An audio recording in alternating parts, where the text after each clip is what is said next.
Hello दोस्तों, मैं हूं अकबर अली। आज एक नई वीडियो के साथ। आज़ादी से पहले इंडिया लाहौर में यहाँ पर हीरा मंडी नाम की एक जगह होती है। ये जगह नवाबों के लिए ऐशो आराम की होती थी।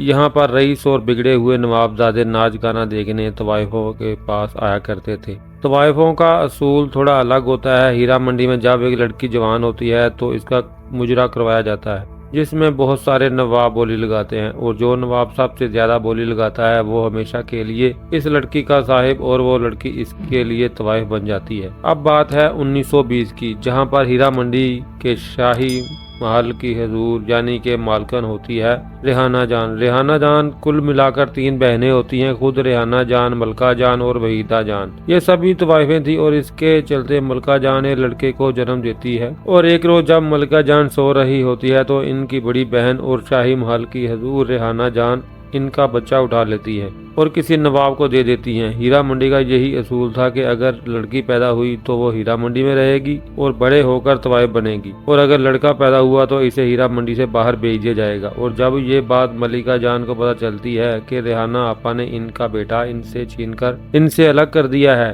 तो इनके मन में रेहाना जान के लिए नफरत जाग उठती है। फरीदा जान जब मलिका जान और रेहाना जान एक साथ बैठी होती हैं तो रेहाना जान को पता चलता है कि मलिका जान ने इनके साहब नवाब जुल्फकार के साथ ताल्लुक बनाए हैं, और मलिका जान ये भी बताती है कि वो बच्चा जिन्हें रेहाना जान ने भेज दिया वो जुल्फकार का ही था। इस चीज की सजा देने के लिए रेहाना जान फैसला करती है कि वो मलिका जान को हीरा मंडी से निकाल देंगी, और ये सुनते ही मलिका जान रेहाना जान के मुंह पर एक तकिया रखकर इन्हें मार देती है। और ये चीज छुपाने के लिए वो नवाब जुल्फकार के साथ मिलकर रेहाना जान की बॉडी को दुपट्टे के जरिए एक झूमर पर टांग देती हैं, जिससे कि वो सबको इस बात पर यकीन हो जाए कि रेहाना जान ने खुदकुशी किया। लेकिन ये चीज होते हुए वहीदा जान यानी कि मलिका चांद की छोटी बहन और रेहाना जान की 6 साल की बेटी फरीदन जान ने देख लिया था। फरीदा जान क्योंकि वो छोटी थी, इन्हें मलिका जान कलकत्ता चौधरी साहब को भेज देती है, और इस राज को राज रखने के लिए वहीदा जान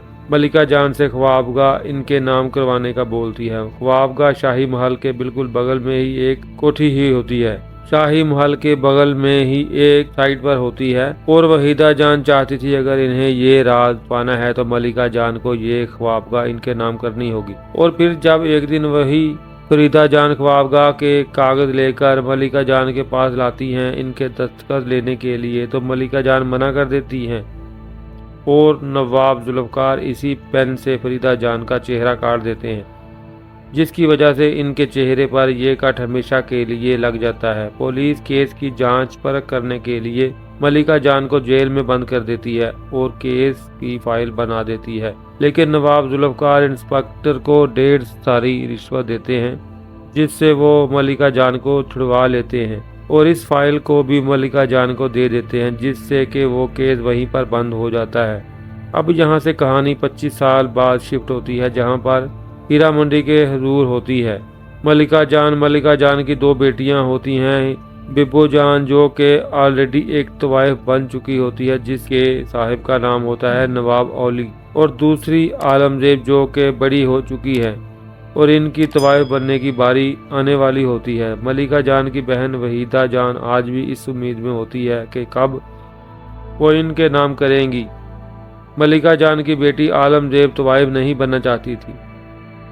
इन्हें किताब पढ़ने और शेर व शायरी का बहुत ज़्यादा शौक था और वो शायराना बनना चाहती थी, मगर हीरा मंडी में हजूर मलिका जान की चलती थी और इनके होते हुए आलमजेब शायराना बने ऐसा कभी भी नहीं हो सकता था, क्योंकि इनका मानना यह था कि हीरा मंडी की हर एक लड़की के मुकद्दर में सिर्फ तवाइफ बनना लिखा था। फिर एक दिन नवाब बलोच इनकी हवेली पर दावत रखता है, जहां पर बहुत बड़े शायर का एक शो भी था, और इस प्रोग्राम के लिए उन्होंने मलिका जान को इनवाइट किया था। जब आलमजेब को पता चलता है कि वहां पर शायरी का प्रोग्राम भी है तो वो मलिका जान से गुजारिश करती है कि वो इन्हें भी इनके साथ ले चलें, लेकिन मलिका जान इन्हें सबसे दूर रखना चाहती थी और वह इन्हें मना कर देती है।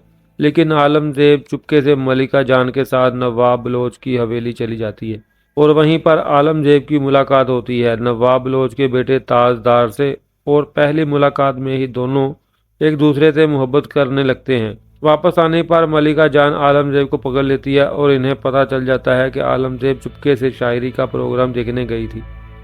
इस वक्त तो मलिका जान ने आलमजेब से कुछ नहीं कहा, लेकिन अगली सुबह उन्होंने आलमजेब की सारी किताबें जला डाली और आलमजेब के हाथ में घुंघरू पकड़ा दिए और कहा कि तुमको अब तवाइफ बनना होगा। अब मलिका जान की दूसरी बेटी थी बिब्बो जान और इनके साए थे नवाब ओली, और उन्होंने नवाब ओली को इसलिए चुना था क्योंकि ओली साहब ब्रिटिश गवर्नमेंट के साथ काम करते थे और बिब्बो जान इनके जरिए ब्रिटिश गवर्नमेंट के सीक्रेट पता करना चाहती थी, जो कि वो बागियों यानी कि जो ब्रिटिश के खिलाफ लड़ रहे होते हैं इन्हें बता दिया करती थी। इन बागियों का एक सीक्रेट ग्रुप था जिसमें बिब्बो जान भी शामिल थी। यहाँ तक कि बिब्बो जान को जो पैसा मिलता था नवाब ओली से, इसका कुछ हिस्सा भी इन बागियों को दे दिया करती थी जिससे वो सब ब्रिटिश के खिलाफ लड़ सकें। फिर एक दिन बिब्बो जान आलमजेब को नई किताब दिलाने के लिए जा रही होती है और इसी दिन नवाब ओली के जरिए बिब्बो को पता चलता है कि आज ब्रिटिश गवर्नमेंट बागियों के प्रोटेस्ट पर हमला कर सकते हैं, और इसी मौका के लिए उन्होंने लाइब्रेरियन के पास एक किताब छुपाई थी जिसमें बंदूक रखी हुई होती है और वो ये बंदूक बागियों के लीडर हामिद साहब को दे देती है, जिससे ही अगर ज़रूरत पड़े तो वो इसका इस्तेमाल कर सकें। अब इस लाइब्रेरी में एक बार फिर आलमजेब ताजदार से मिलती है और इन दोनों का इश्क और भी ज़्यादा बढ़ जाता है, लेकिन इतने में ब्रिटिश ऑफिसर प्रोटेस्ट करने वालों पर हमला कर देते हैं और एक प्रोटेस्ट करने वाले को बचाने के लिए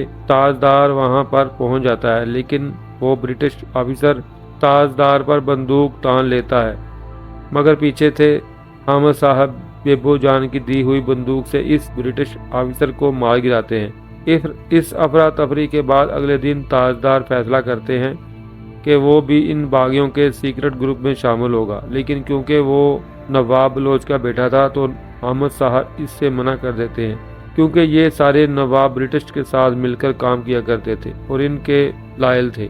लेकिन ताजदार कहता है कि वो ऐसा नहीं करेगा और वो इसके देश के लिए कुछ भी कर सकता है। ये बात जब नवाब बलोच को पता चलती है तो वो ताजदार को बहुत समझाने की कोशिश करते हैं, लेकिन ताजदार ने खुद को अपने देश के लिए कुर्बान कर दिया था। अब हीरा मंडी में एक और तवाइफ होती है लज्जो, और लज्जो के साहिब का नाम होता है नवाब कुतुबुद्दीन। लज्जो इस नवाब से बहुत ज़्यादा प्यार करने लगती है और इसलिए एक दिन जब नवाब की शादी होने वाली होती है तो लज्जो बहुत ज़्यादा नाराज़ और दुखी हो जाती है। और तो और नवाब कुतुबुद्दीन लज्जो को इसकी शादी के दिन मुजरा करने के लिए बुलवा लेता है और यह सुनकर लज्जो शर्म के मारे मना कर देती है, लेकिन मलिका जान कहती है कि तवाइफ को इसकी हैसियत नहीं भूलनी चाहिए और इसे ज़रूर कुतुबुद्दीन के पास जाना चाहिए। मुजरा करने के लिए लज्जो कैसे तैसे वहाँ चली जाती है और मुजरा करना शुरू कर देती है और फिर थोड़ी देर बाद कुतुबुद्दीन इसके ईगो में आकर लज्जो को थप्पड़ मार देता है और कहता है कि तुम तवाइफों की यही औकात है और हम बहुत बड़े नवाब दादे हैं और तुम क्या हो, और लज्जो को पूरी महफिल के सामने बेइज्जत कर देता है। तभी वहां पर मलिका जान आ जाती है और नवाब कुतुबुद्दीन को इसकी असलियत बताती है।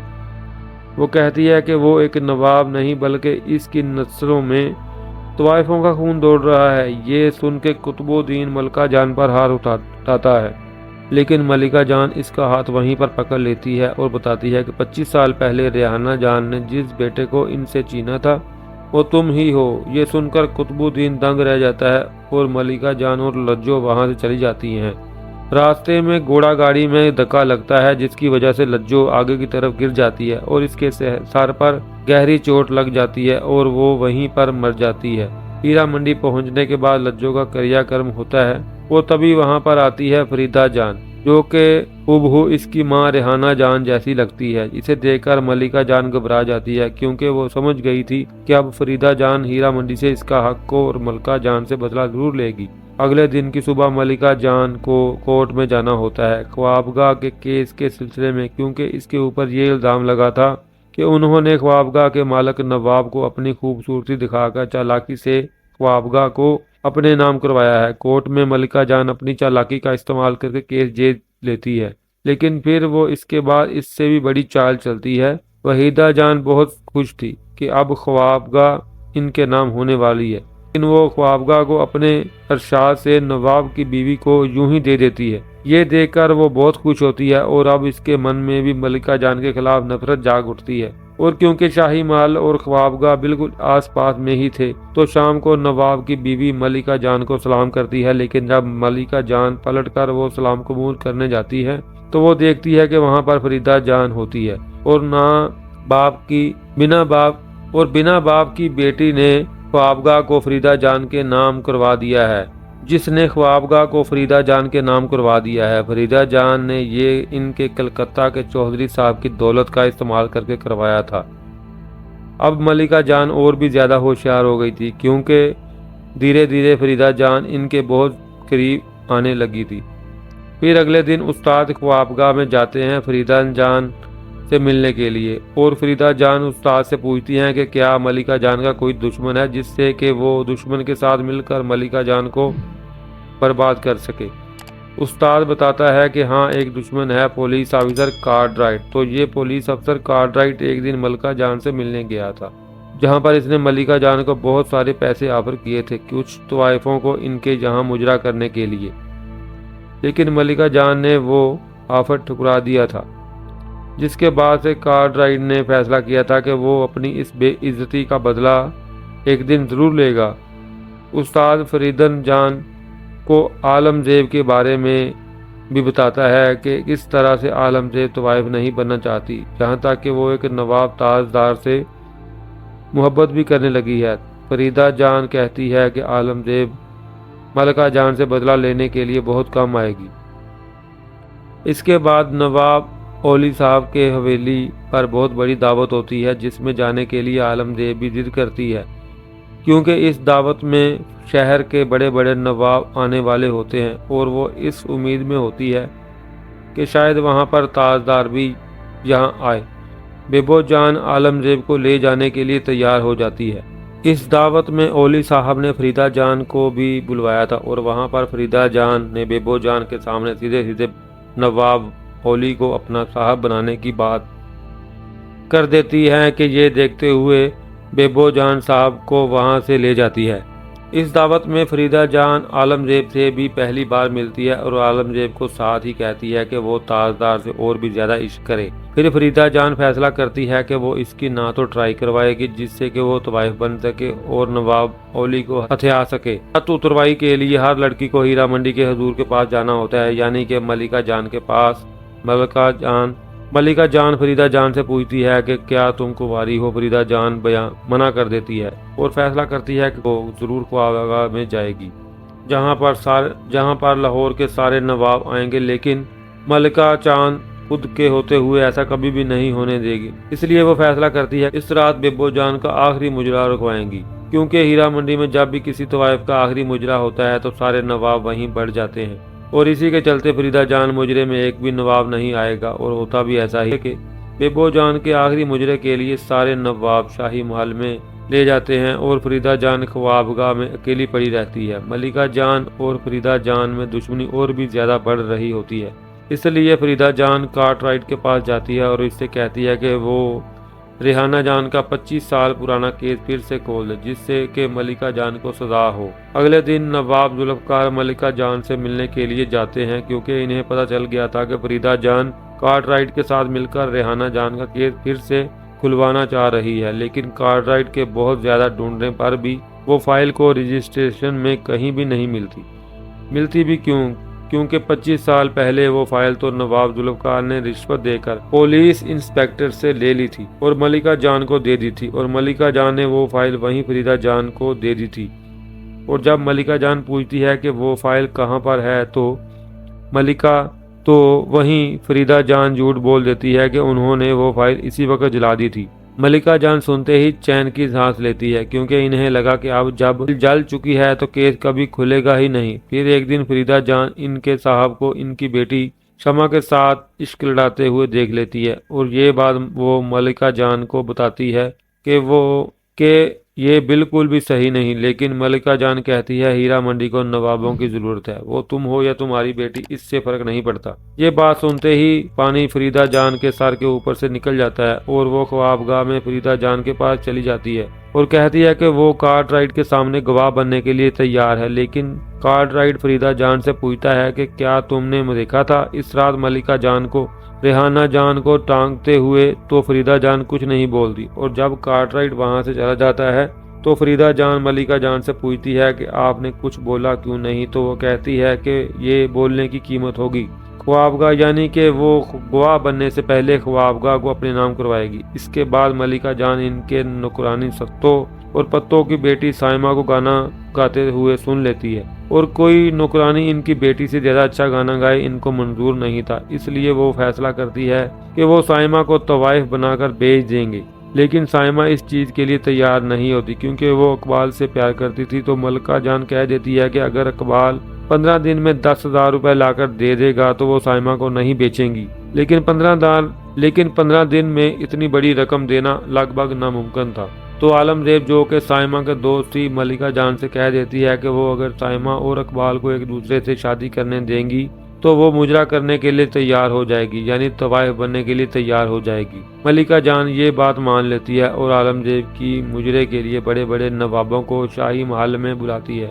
लेकिन जब आलमजेब की आने की बारी होती है तो बेबो जान देखती है कि क्या आलमजेब एक दूसरे कमरे में ही नहीं, और इस बात का मलिका जान को बहुत बड़ा धक्का लगता है। और हीरा मंडी में पहली बार ऐसा होता है कि नवाबों को बिना महफिल के वहां से जाना होता है। पता चलता है कि फरीदा जान ने ताजदार के नाम से नकली खत आलमजेब को भिजवाया था, जिसमें लिखा था कि वो इसके घर पर जाए। इसलिए आलमजेब ताजदार के घर चली जाती है। वहां पर ताजदार कहता है कि इसने ऐसा कोई भी खत नहीं लिखा, लेकिन क्योंकि रात का वक्त था और दोनों एक दूसरे से मोहब्बत भी करते थे तो ताजदार आलमजेब को इसके घर में रख लेता है और नवाब बलोच को बताता है कि ये इसके दोस्त की बहन है जो कि कुछ दिनों के लिए यहीं रुकेगी। देखते देखते कुछ दिन पूरे 1 महीने में बदल जाते हैं और नवाब बलोच पूछते हैं कि मुझे पूरी असलियत बताओ कि ये लड़की है कौन। वो बताता है ये मलिका जान की बेटी आलमजेब है और वो दोनों एक दूसरे से बहुत ज्यादा मोहब्बत करते हैं। नवाब बलोच ये सुनकर ताजदार को इसके घर से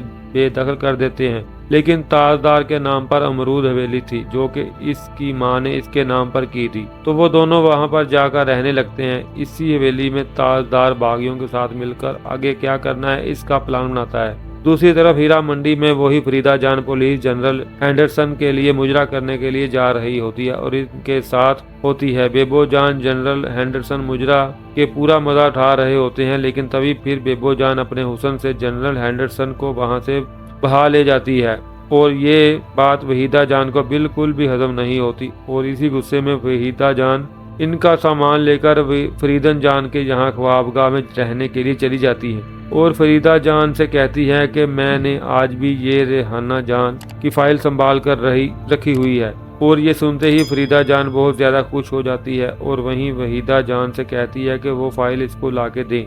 वहीदा जान ने वो फाइल शाही महल में जमीन में गाड़ रखी थी। वो इस फाइल को निकालती हैं और फरीदा जान को दे देती हैं और वो कहती है कि वो मलिका जान को पूरी तरह से बर्बाद कर दे। वहीं पर बेबो जान ने जनरल हैंडरसन को इसलिए अपने हुस्न के जाल में फंसाया था क्योंकि वो ब्रिटिश गवर्नमेंट के सीक्रेट जानना चाहती थी, जिससे कि वो सीक्रेट्स बागियों को बता सकें। बेबो जान को जनरल हैंडरसन के साथ रहकर बहुत सारी बातें पता चलती हैं, जिसमें सबसे खास बात यह थी कि ब्रिटिश हथियारों की एक बहुत बड़ी खेप लाहौर में ला रहे थे और ये बात भी बेबो जान बागियों को बता देती है और वो सब मिलकर एक प्लान बनाते हैं कि वो ये हथियार चुरा लेंगे और ब्रिटिश के खिलाफ इस्तेमाल करेंगे।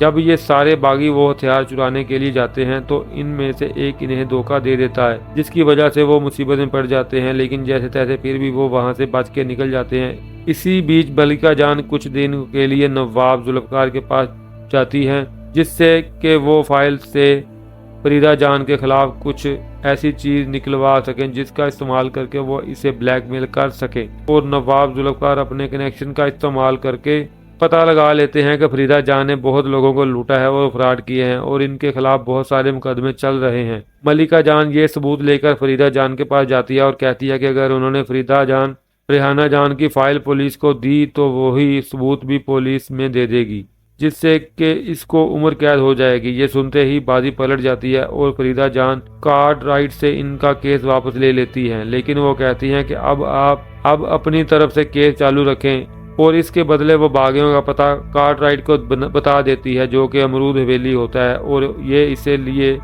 ये इसे इसलिए पता था क्योंकि इससे आलमगीर का ठिकाना पता था। कार्टराइट पुलिस फोर्स के साथ जैसे ही वहां पर पहुंचता है तो आलमगीर इन्हें ऊपर से ही देख लेती है और वो सभी सबूतों को छुपाने की कोशिश करती है, लेकिन वो सारे सबूतों के साथ पकड़ी जाती है। फिर पुलिस नवाब बलोच और ताजदार को पुलिस स्टेशन बुलाते हैं और ताजदार से पूछते हैं कि क्या तुम इस लड़की के साथ मिले हुए हो। तो ताजदार मना कर देता है क्योंकि साहब ने कहा था कि तुम्हारे लिए देश ज्यादा कीमती है या तुम्हारी मोहब्बत, और किसी भी मोहब्बत से ऊपर ताजदार ने अपने वतन को चुना।